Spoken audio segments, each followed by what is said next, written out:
Good morning, everyone. On this June 2nd, I'm your host today, Doug Scaff, on Outside the Echo Chamber. We're coming to you from our HD Media and Frontier Studios at the Charleston Gazette Mail Building. Big shout out to the Media Center and Dan Shreve and Ethan and our producer Maria for bringing the show to you. We have a fantastic lineup today. You know, Outside the Echo Chamber, we like to take a deeper dive into all the issues that affect you and all West Virginians. You know, during the last legislative session, we had a bill aimed at transforming the whole child welfare system in this state. However, in particular, the information and how it was shared publicly, and as well with all the experts. But on the 11th hour, on the final night, part of this bill that would create a dashboard, and this bill kind of didn't make it across the finish line, for lack of better words. So we're working with the West Virginia Department of Health and Human Resources to keep part of this alive. We're going to be talking about a dashboard on how public and all experts can stay informed. Later this show, we're going to be talking to how this affects real life scenarios with Marissa Sanders and her organization. And we're going to end you with talking about Festival. That's right. It's this time of year to have a little fun in downtown Charleston. Festival is back. But first, I want to welcome to the show from DHH&R Commissioner, good friend of mine here, Jeff Pack. We served in the legislature together. Welcome to the show. Thank you so much. Appreciate it. All right. Hey, Jeff, listen, in your role now, and you know how the legislature works now, and then you're kind of on the other side, on the agency side for DHH&R, and how to get things across the finish line. It doesn't always happen like we plan. And on the last hour, on the last night, there was a bill. It was a great bill that would have really helped revamp and focus on putting together one thing that's really excited about was this dashboard. So exactly, what is the greatest hope for this child welfare foster care dashboard? Well, it's our hope that this dashboard will present pertinent facts to the community, to stakeholders, to the legislature, even to us internally. It's a way in which we can combine a lot of different data and reports into one singular location so that everyone can see it. And it went live yesterday. Yesterday. Correct? So it went live yesterday, and I know we had an article in the paper. Secretary Crouch was talking about it's kind of like a live look-in at all times at what's going on, and you guys, they can update it, I guess, monthly and whatnot to keep everybody informed. We're going to take in a moment here, we're going to take a look on the screen here and show everybody what the actual dashboard looks like so they can get a real live look at this thing. And so you're one day in, and we're still working out, probably a few of the X's and O's, but the main thing is to bring a lot of openness, right? Absolutely. And show people what your organization and what your department does, right? And also alert those experts and all the families out there. That's absolutely right. It gives everybody an opportunity to see the same data that we're looking at, so that we're all reading from the same book, so to speak. It gives us an opportunity to give a moment in time snapshot of what the state of child welfare looks like in West Virginia. Right there, everybody can see it. It says, see, we got a screenshot up now. That's the homepage right there from the DHH&R website, so people can access it. You can go to dhnrwv.gov and click on the Child Welfare Dashboard in the center of the navigation bar, and you can see, for example, right here, there are currently 6,654 West Virginia children in the foster care system. Some in residential treatment programs, some in group homes, looks like some with relatives, others with foster families. You can kind of see how many children are in each kind of placement statewide, as well as looks like by county there, Jeff. Is that correct? That's right. Then you can see that 66% of the available positions there at the top, it says positions filled by CPS workers, 66%. Correct. And why is that important to keep people? So it's important to keep people notified of CPS workers that have been filled statewide, because we're always looking for CPS workers. We can't do enough to help them, right? We absolutely are. I think one of the challenges that we face as a bureau and as a department and as a state, for that matter, is filling these vacancies so that we have enough folks on the ground to make sure that we are adequately engaged with these families that we need to be engaged with. And it's like on this screen now, this is a shot here of Kanawha County, and we just selected Kanawha County there. It shows 831 children in care, 34 of them placed out of state, and then talking about the CPS workers, just 38% of the available positions in Kanawha have been filled here. So we can't stress the need enough that Correct. we need CPS workers. We need to take care of them. We need to continue to try to find money to properly pay them and keep good people in those roles. So I mean, you see here they had the county by county, so people can go in there, they can click on the county, they can kind of look at their county, get information. What are some of the other kinds of information that we didn't touch on that maybe the public can find here? Right now, most of what is on the dashboard is relative to placements and staffing, and as you mentioned, how many children are out of state, how many children happen to be in emergency shelters, how many children happen to be in foster families at any given time. And as I mentioned earlier, it is a moment in time snapshot, so it's not real time. Okay. For instance, our vacancy data is updated monthly. Monthly. And this dashboard will be updated monthly going forward. And I think it's important to remember that this dashboard, as you mentioned, has not yet been live for 24 hours. Yeah, that's right. And it is, in fact, a work in progress, and we will be listening to a number of folks about things that perhaps should be on there. Certainly the legislature, the stakeholders that we deal with regularly, the public at large.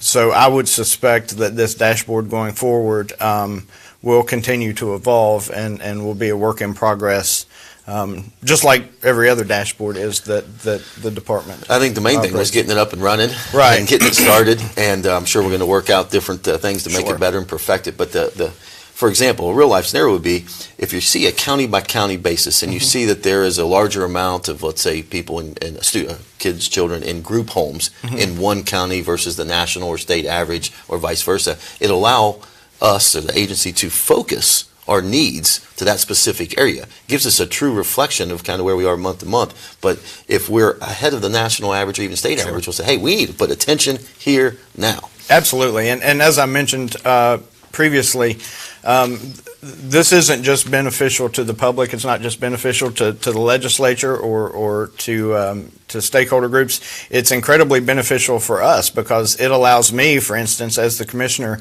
to go to one particular place and find a myriad of data, whereas otherwise I may have to look in 2 or 3 different locations for particular reports that have come in.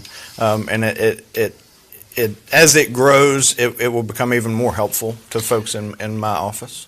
Well, and you hit the nail on the head. I mean, I think it's one of those things where we get the thing up and running Sure. in less than 24 hours, figure out what our needs are. It's not just for the public, but for experts and for all the service providers out Absolutely. there too, to kind of see where our needs are. The CPS thing, the model that we looked at there, especially in Kanawha County, is kind of being here in Kanawha County Sure. where I'm from, it's kind of eye-opening. You see 38%. And we've done some stuff over the years, allegedly trying to increase their pay. Correct. Is it just trying to find skilled people to want to do these roles, or it's a tough position? Why is it so low in Kanawha? Do you have any ideas? Well, it is, first of all, it is a very difficult position. These jobs are incredibly traumatic, and I try as often as I can to go out and spend time in the field and in the county offices and go out and ride with workers just so I accurately understand what it is that they deal with. And certainly some of it is pay.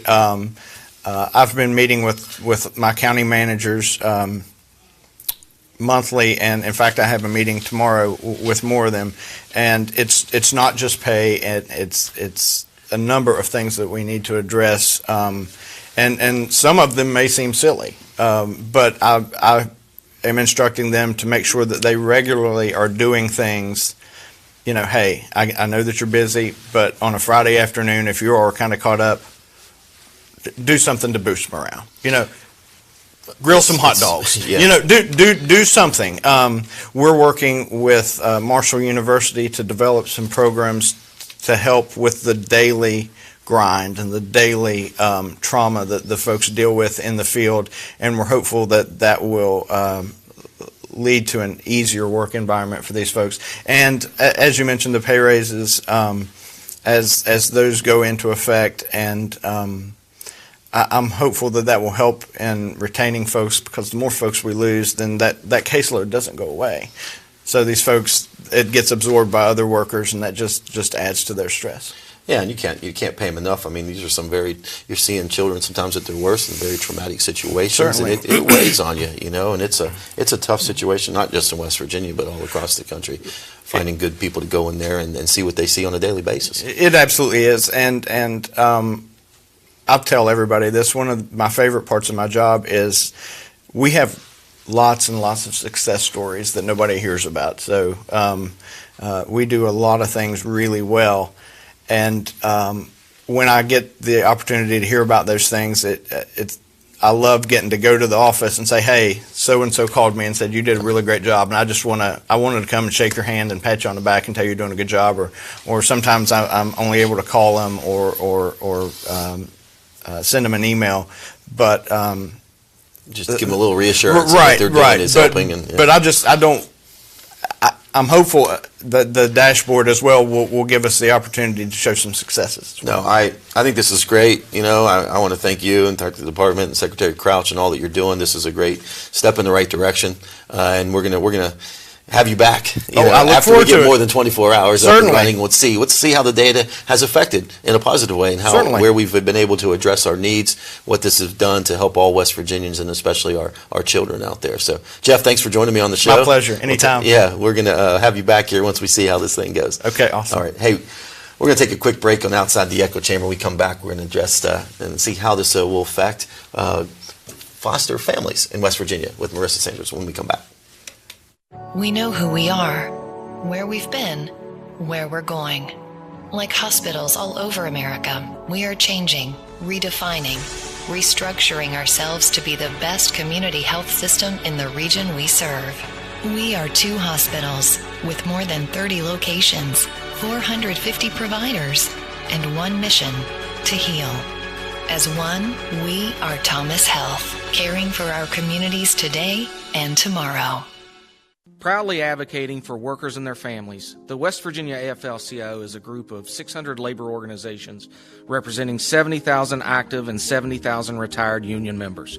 We represent first responders, healthcare workers, educators, coal miners, construction workers, plant workers, truck drivers, grocery store clerks, and every job in between. We believe every worker has the right to fair wages, good benefits, and a safe workplace. That's what the West Virginia AFL-CIO fights for every day.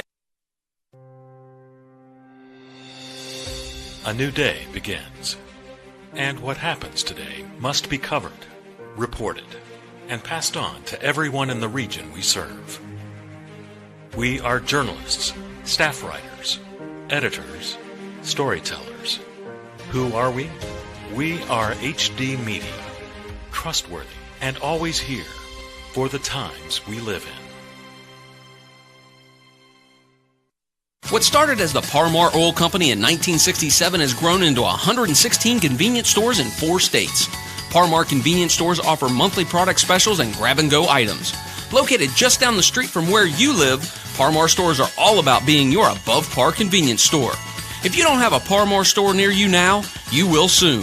Parmar Convenience Stores, neighbors serving your community and making life a little bit easier every day.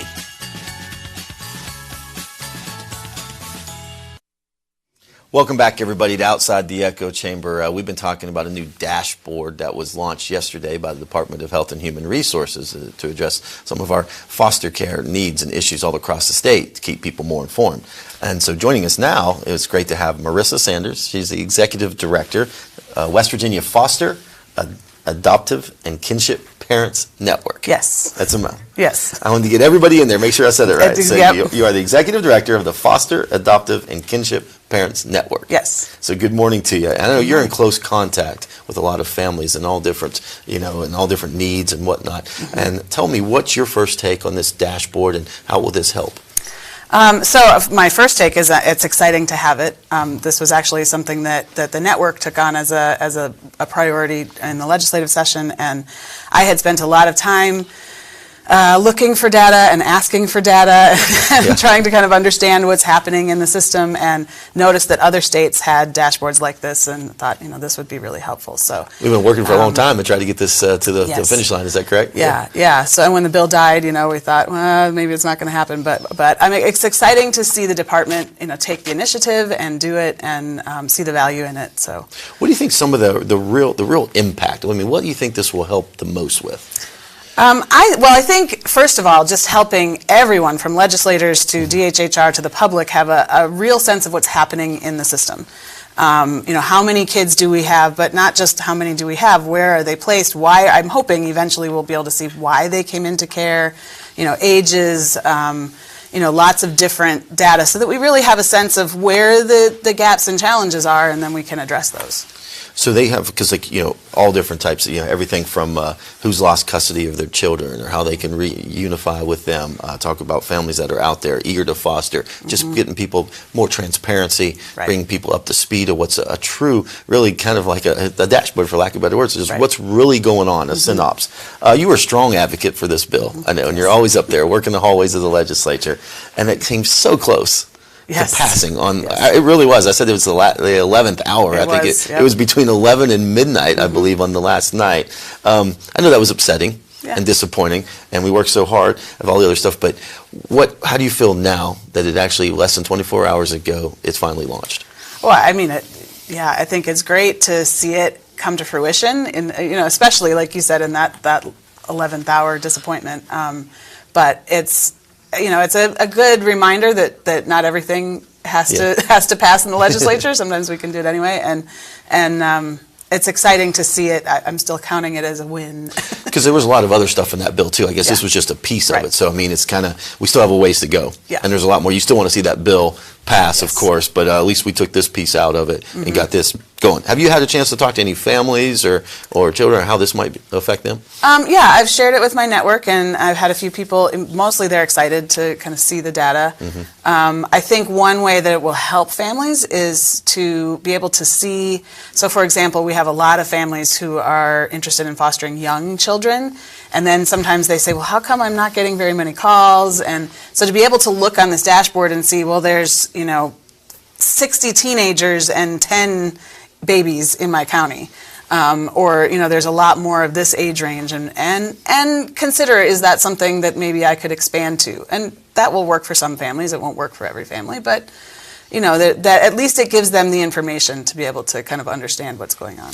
Well, we showed the picture of it up here a little bit ago on the screen here. I talked about the dashboard, and the one thing that was eye-opening for me was the CPS workers. It kind of showed you a percentage of CPS workers that are of positions that are unfilled, really. And then in Kanawha County, it was like 38% are filled. It means there's a lot of openings.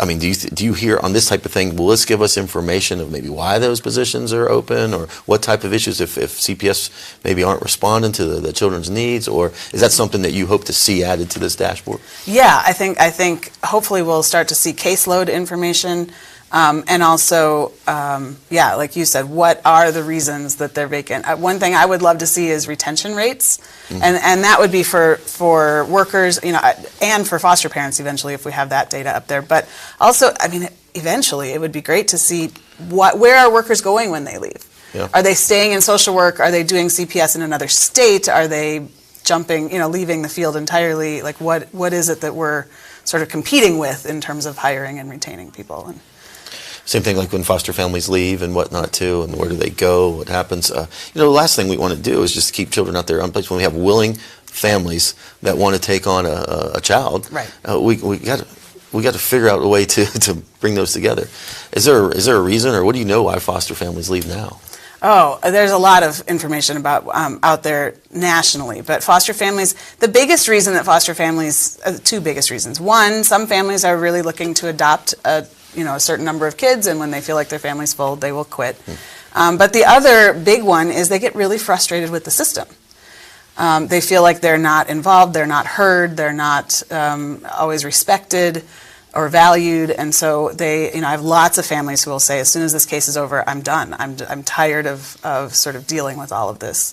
And those are issues we can address. And that they would come like, this is what your network helps with, right? Yes. I mean, talk for a second about your network. I mean, what all do you do there in your role as executive director? But just talk about all the different. You touch a lot of things, and you help a lot of people out. Yeah. But what are some of the top things that you all focus on? So our main 3 areas that we focus on are advocacy, peer support, and training.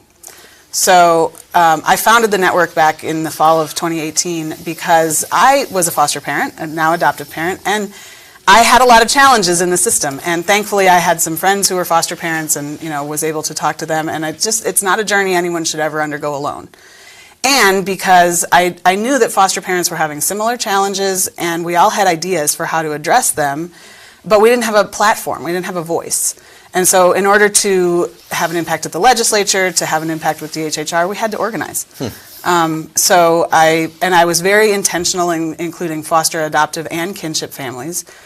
Because all of our issues are similar. There's some differences, but there's enough that's the same that when we come together, we can support each other and work together. Now, when you say training, I mean training for the families or experts, yes, for parents, or all the above. Yes, so we're actually finalizing the agenda for our conference, which is coming up at the end of this month, our second annual. So do you bring families conference. in from all around the state, or how does that work? We would, but actually it's virtual again. Okay, well, we did virtual last year.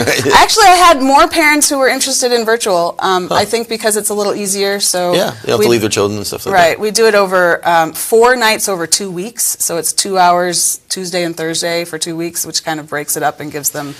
Makes it easier to fit into your schedule. So are they sharing stories on how to help and how to cope with situations? Is that what they do at these conferences to help with other families? Or there'll be some of that, but mostly it'll be speakers talking about topics that are helpful and interesting to the families. We do have some support groups. We have a Facebook group that's private for families so that they can ask those questions and share resources and ideas and support. Yeah, you can't say how important support groups are. I mean, especially with this and what families are going through until you become one of them. A family you don't know, and to have a support group like this to lean on and to talk with and just share ideas and helpful hints. And also, I mean, talking about the legislature for a second, I mean, you're up there all the time. So now they have a voice. I mean, you're up there advocating, working, networking with a lot of the leaders because there's so much. There's so much that goes. The dashboard is just a small synopsis of what really goes on. But there's so much, and sometimes it takes a long time for a family to adopt. Right. And it's frustrating because you see so many children out there who need a family and a home, and it's frustrating for a lot of us elected officials. Why does it take so long? Right. What's going on? Right. Why can't we place people? And then to hear some of the horror stories about willing and able families just can't get a child placed. So, and that's what you're here. That's what you do to help. Right, and I try to elevate those stories. The first time I went to the legislature in this role, the first few people I talked to kind of looked at me like, "You're a foster parent? I've never talked to one of those before." It was different for them to have someone up, at the Capitol saying, "This is who I represent," and who have, need to hear have their voices heard. Well, before I let you get out of here, of course, this is day one of the dashboard of 24 hours. Is there anything else you hope to see maybe added to this dashboard or how you see it helping, with your organization and all across the state? Yeah. I mean, I think the dashboard is a great start. I'm really pleased with what's up there. I do think there's definitely things I hope they'll add. One is, the first one I think is some explanation. A lot of that data is only as helpful to the public as to the degree to which they understand what it means. So what do those different types of placements mean? What do the different positions that they list under the workforce, what do they do? Why are they, how are they different? A question that I had looking at the data when it says the number of kids in a county, are those kids who were removed from their home in that county, or are they kids who were placed in that county with a foster? Because that's not always the same. So, I think some explanation. I would really like to see race information for the kids added, but also information and data about foster parents. How many do we have? What is their capacity? What types of ages are they serving? Where are they located? So when I click on a county and I see that there's 800 kids in foster care and only 50 families, or that kind of information will really help us address recruitment and retention and What about with special needs and children with that? Yeah, that would be great. Even just kind of categorizing, physical disabilities and behavioral challenges or mental health disabilities, and then again looking at what types of what families are willing to work with kids with those challenges, and where do we need to target recruitment and training and support. Could it be possible, or does it happen that children sometimes with special needs get placed to families that maybe weren't expecting or didn't know that they were going to have a child with special needs, and that creates a whole nother list of issues, right? Right. And really this dashboard helps. It's one layer of communication that is now improved between DHHR and the public, and I think it helps families feel like, okay, so there's a new layer of transparency. This increases my trust level a little bit, but now hopefully we'll someday get to the level of communicating on the individual case level. Because yes, many families will say, they called me, I accepted this child, and then when they got there, they had, I had one family say, they didn't tell me they had a feeding tube. Or they have, a history of behavioral challenges that had I known, I might have either changed some things in my home or decided that it wasn't the right fit.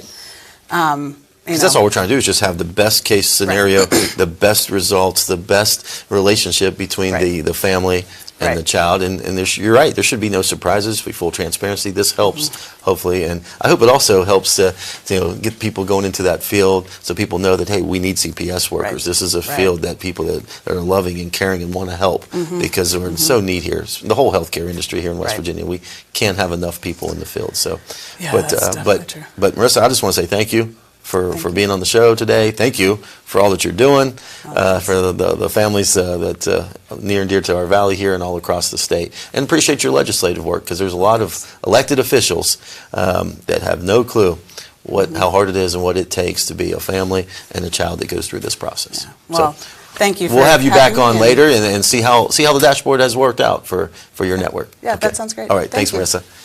Hey, we're going to take a quick break here on Outside the Echo Chamber, and we come back. Charleston becomes a work of art, and we talk festival. See you in a minute. The relationship between a lawyer and a client is based on trust. You have to make certain that the lawyer you hire has your best interests at heart. We typically meet our clients at the worst times of their lives, and it's our job to help them. Over the years, we've been entrusted with some of the biggest cases in West Virginia. That's because we have a track record of success and getting exceptional results. We built a reputation as one of the go-to law firms throughout the state of West Virginia. Joining me, high-profile lawyer Ben Salango. Ben, it's a real honor to have you on. In fact, many of our cases come from other lawyers. Lawyers who've worked with us, lawyers who've worked against us, and even those who've merely heard of our results. We're proud of the reputation we've earned in the community for providing exceptional, aggressive legal representation. When you hire my law firm, you don't get excuses. You get results.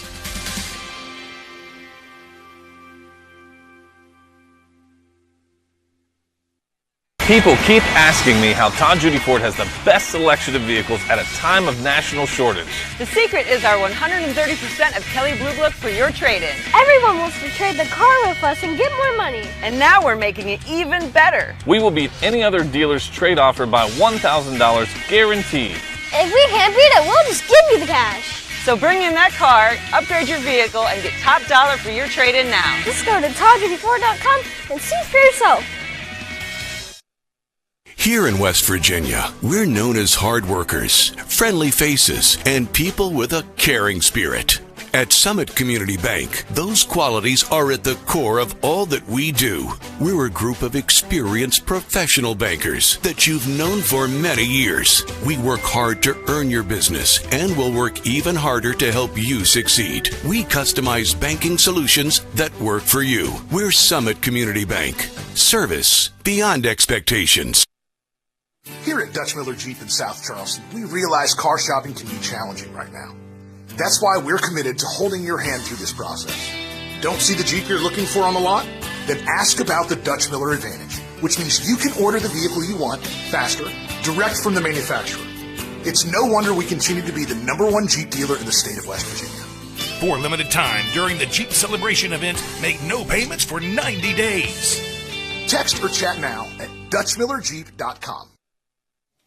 Welcome back to Outside the Echo Chamber. Well, in just a few days, the city of Charleston becomes a work of art. That's what everybody says, and I can't wait. A 15-day festival. Think about that. For 18th annual festival It's hard to imagine. Joining us today is the mastermind here. We got Mackenzie Spencer.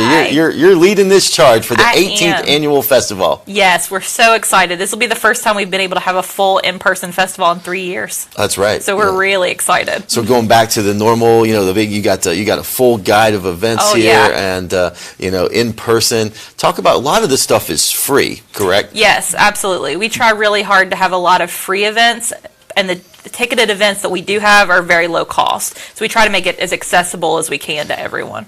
And it's so the dates are, let's go through the dates first. June 12th through the 26th. Yes. Is that right? And it's all around throughout Charleston. It's everywhere. Festival, the town becomes a work of art, like they say. Talk about, this is a great thing, because you're the executive director, and this is a nonprofit, correct? Yes, correct. So you're you're executive director of Festival. You do a fantastic job in all your endeavors. Thank you. Welcome to Festival. So talk to me about, you said there's free events and ticketed events. What are some of the big ticketed events that people need to rush out and get their tickets for? So some of the bigger ticketed items that are out there are Wine and Jazz, which is a staple of festival in Charleston, honestly. Beautiful on the University of Charleston riverbank. So that is going to be happening. We have Dance Festival, which we're bringing in a troupe from Montreal called Tentacle Tribe. Oh, wow. So they're going to be performing as the headliner, but we're also going to have several local groups that perform as part of Dance Festival to make sure that our youth and our companies are represented. Airplay, which was here in 2017, and is almost like a circus type event. They use huge balloons and big sheets and things to kind of create art through movement. And so that'll be happening at the Clay Center. And so, but we've also sort of transformed some of our used to be ticketed events into free events this year too, which we're really excited about. Well, before we go, we're going to show some pictures of some of the events we're going to talk about. But of course, COVID and the pandemic, as you said, this is like 3 years now in the making, so to speak, to getting back to normal. But there was a lot of online events and non-in-person events where people could do it. We still have some of those virtual events? So we do have some virtual options. The Three Things Speaker Series, which if you're not familiar, is a monthly speaker series that highlights 3 West Virginians or people that have become synonymous with West Virginia to talk about their first, their favorite, and their future. And that's sort of the only prompt that they're given. They can kind of talk about whatever they want. And so that will have a virtual option this year. So you can come in person, but you also can get a link to a YouTube video of it for later. Things like that we're trying to do a little bit of, but we're mainly in person again. Well, I know you have your festival guide there, and we're going to go. We're going to show some pictures here and walk us through some of the events that are happening. And as we see the pictures here, what's Aristotle Jones and some of the things, and the mayor's concert and whatnot. Yeah, so that's Aristotle. He is going to be part of the mayor's concert this year, and the mayor's concert is normally a ticketed event that we have at a theater. This is actually going to be free and at the new Slack Plaza, and that's actually GA20, who's our headliner. They're from Boston, and they're a blues band, and so we're really excited to use that city center at Slack Plaza. This is from the Capitol Street Art Fair, which we are so excited about because that truly is a staple. My mom wears that out. She goes back and forth and buys everything she can. That's right. And we'll have things for the kids in Davis Park and things like that during that time as well with the Children's Art Fair that'll also be going on. We start off on the Sunrise Carriage Trail. We're going to have musicians, dancers, artists all along the trail. Actually, and that kicks off festival. That'll be taking place on June the 12th. Look at that. We're very excited. Dizzy Doc is back. He's actually going to be at the Coliseum and Convention Center this year, and he has taken more of a musical approach with his design. I don't want to spoil it, though. Okay, we won't spoil it. Nope. The Princess is back. Blue Bunny is back, and several of our street performers that will be out and about throughout all of festival. There's the group that I was talking about, Tentacle Tribe, that's going to be headlining Dance Festival. They're phenomenal. The Porch Parade is back. We actually did that during the pandemic instead of doing a regular art parade, and decorated porches on the East End, and we loved it. So we're going to bring it back. So do people decorate their own porch, or what is that? We have artists go. Oh, artists go and do it. Yeah, artists actually go and do it. So it's so fun. And then, of course, Wine and Jazz is back in action at the University of Charleston, and we're really excited to partner with Fund for the Arts on that. I mean, I'm sitting here looking at the festival official guide right here. I mean, there's so much stuff. I mean, look at this. It takes a while to get through the entire guide, actually. So where can people find one of these nice guides? You gave me a good one here. Yes, and you can keep that. All right, good. You can find those everywhere. We've been dropping them off at restaurants, at hotels, at different places, not only around Charleston, but around the region. And so feel free to grab one or call the festival office, and we're happy to get you one as well. But there'll be some in and around Charleston, basically everywhere you find.